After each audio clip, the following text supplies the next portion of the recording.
Una de las obligaciones del vendedor es la tradición de la cosa, es decir, entregar la cosa con la finalidad de transmitir la propiedad. Ahora bien, es posible que la entrega de la cosa se haga tiempo después de la redacción del contrato, es así que las medidas de la cosa en la redacción del contrato pueden ser distintas a las que efectivamente tiene la cosa, y eso se evidencia a la hora de la tradición. Es allí donde entran las siguientes reglas. El vendedor está obligado a entregar la cosa en toda la cantidad expresada en el contrato, salvo las modificaciones siguientes. 1. Si la venta de un inmueble se ha hecho con expresión de su cabida, a razón de tanto por medida, el vendedor está obligado a entregar al comprador que lo exija, la cantidad expresada en el contrato. Cuando esto no sea posible, o el comprador no lo exija, el vendedor estará obligado a sufrir una disminución proporcional en el precio. Si se encuentra que la cabida del inmueble es superior a la expresada en el contrato, el comprador debe pagar la diferencia del precio. Pero puede desistir del contrato si el excedente del precio pasa de la 20ª parte de la cantidad declarada. Como vemos, esta regla es muy sencilla. Si en el contrato se pacta tanto por medida, por ejemplo, 1000 bolívares por un metro de la cosa, se debe entregar la medida prometida en el momento de la tradición, pero si a la hora de hacer la entrega de la cosa se evidencia que la medida no es correcta, eso afectará el precio. Si es menor la medida, se disminuye el precio, y si es mayor se aumenta. Además, si el aumento es superior a la 20ª parte de la cantidad declarada, el comprador puede desistir del contrato, pues ya se considera un monto muy elevado.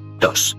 En todos los demás casos en que la venta sea de un cuerpo determinado y limitado, o de fondos distintos y separados, sea que el contrato comience por la medida, sea que comience por la indicación del cuerpo vendido, seguida de la medida, la expresión de la medida no da lugar a ningún aumento de precio en favor del vendedor por el exceso de la misma, ni a ninguna disminución del precio en favor del comprador por menor medida, sino cuando la diferencia entre la medida real y la indicada en el contrato sea de una 20ª parte en más o en menos, habida consideración al valor de la totalidad de los objetos vendidos, si no hubiere estipulación en contrario. Como notarás, esta regla es lo contrario a la anterior, y la razón es porque aquí se vende un cuerpo determinado, y si bien se hace expresión de la medida, en este caso la medida no se usa como referencia para fijar el precio. Por ejemplo, compró una casa por 500.000 bolívares, la cual mide 100 metros, como vemos en ese ejemplo. Si bien se hace mención a la medida, no se estipula que sea determinante para establecer el precio del bien. Aún así, se debe destacar que si la diferencia entre las medidas expresadas en el contrato y las que en verdad tiene el bien son de una 20ª parte, si habrá variación del precio. Sobre este asunto también establece el Código Civil que, en el caso de que, según lo planteado, haya lugar a aumento de precio por exceso de la medida, el comprador puede elegir entre desistir del contrato o pagar el aumento de precio con sus intereses si retiene el inmueble. 3.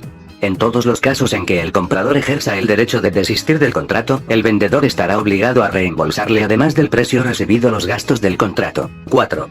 En todos los casos expresados en los artículos anteriores, la acción por aumento de precio que corresponde al vendedor y la que corresponde al comprador para la disminución del precio o la resolución del contrato deben intentarse dentro de un año a contar desde el día de la celebración de este, so pena de la pérdida de los derechos respectivos. 5. Si se han vendido dos fondos por un mismo contrato y por un solo precio, con designación de la medida de cada uno, y se encuentra que la cabida es menor en el uno y mayor en el otro, se hace compensación hasta la debida concurrencia. Y la acción, tanto por aumento como por disminución del precio, no procede sino de conformidad con las reglas que quedan establecidas.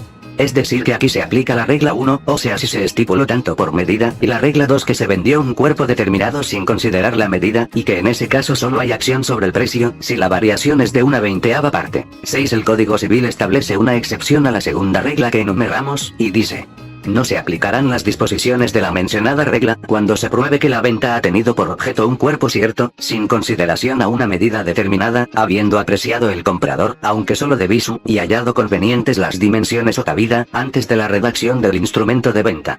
La prueba de estas circunstancias puede hacerse por testigos y aun por presunciones, y no la desvirtúa el solo hecho de que en la escritura se haya expresado la medida de la cosa materia del contrato.